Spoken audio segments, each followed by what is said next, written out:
Morning.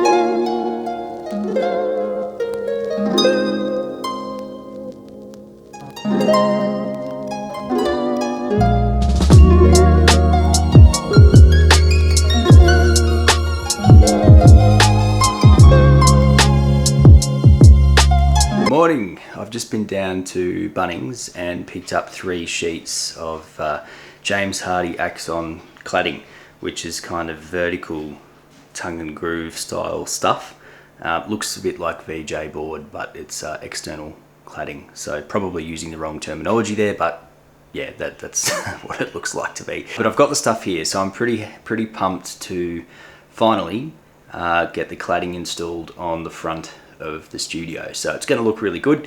We've gone for a little bit of a different look on the front and a bit more of an expensive look as well, unfortunately. But on the side, we've just got ColourBond corrugated steel in basalt color, and yeah, we're going to put the Hardie cladding on the front. We're going to paint that with the Dulux Weather Shield in basalt color as well. So we're going to put that on. It does say that you can fix it with 14 gauge brads, but we've got 16 gauge. So I'm hoping that that's not going to be an issue.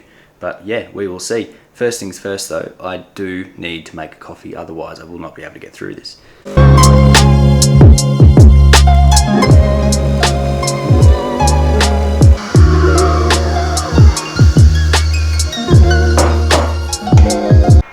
So this is the cladding that we just went and picked up, and we're going to be installing this on the shed slash studio. Well, that is the goal anyway.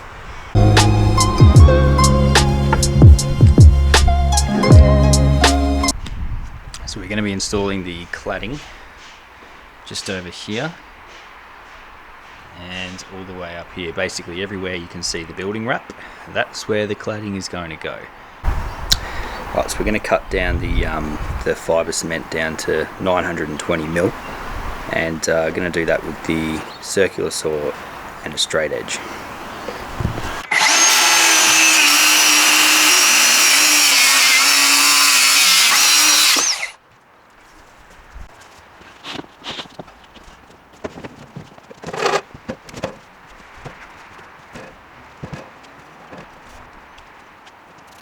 That first sheet actually turned out pretty well.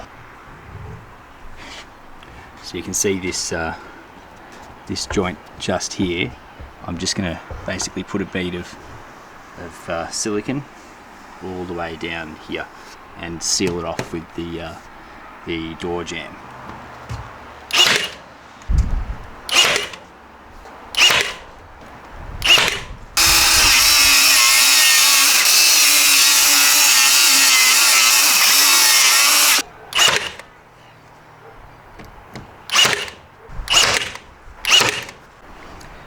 So the left hand side panel turned out pretty good as well. So I was just able to bring the jamb forward about 5 or 6 mil, and now it's sitting perfectly flush with the cladding. So that means that when I put the silicone in, the little joint gap is going to be completely filled, and it's going to give a watertight seal with the door jamb. So pretty happy with how it turned out on both sides. The next step is basically just to cut the top, and after that we've got to paint it.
I didn't realise that I wouldn't be able to join the fibre cement up properly because I've started it on opposing sides. So the sort of overlap system that it has is not going to work what I need it. So I'm going to have to sort of cut this. I'm going to have to. So I've measured this, and that's 575. I'm going to have to cut that and then split the difference so that I've got, and it is exactly in the middle anyway, so it's not going to be too bad, but it'll just have slightly smaller on this on the right and on the left here, but you're not really going to notice it though. So I'm just going to have to do my best because I've already put up the rest of it. I've cut my piece of fibre cement where basically I've just taken a little bit off of the end. So what I've done is I've taken a little bit off this side and a little bit off this side, so that's the same width as that. The whole thing is the width that needs to cover that gap there. But what I need to do is I need to route out a little bit on the back to the same depth as that, so that basically this can slot over those two. So I'm just I've just set the router to the depth of these indents, and I'm just going to go along on the end and basically just take out a little bit so that this can slot in over the top of the other one.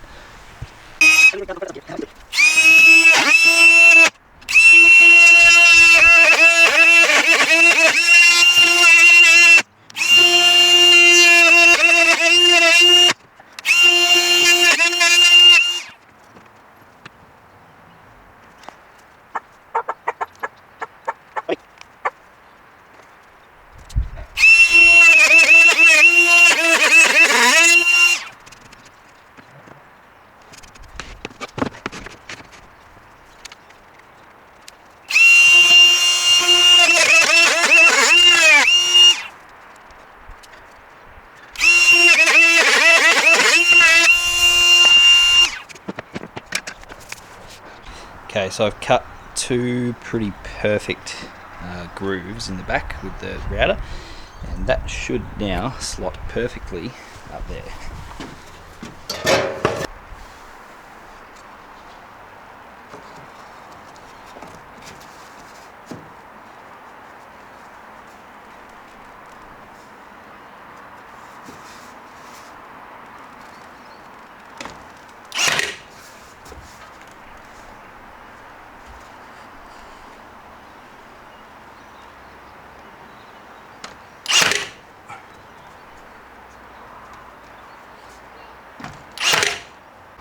That actually turned out pretty well, all things considered.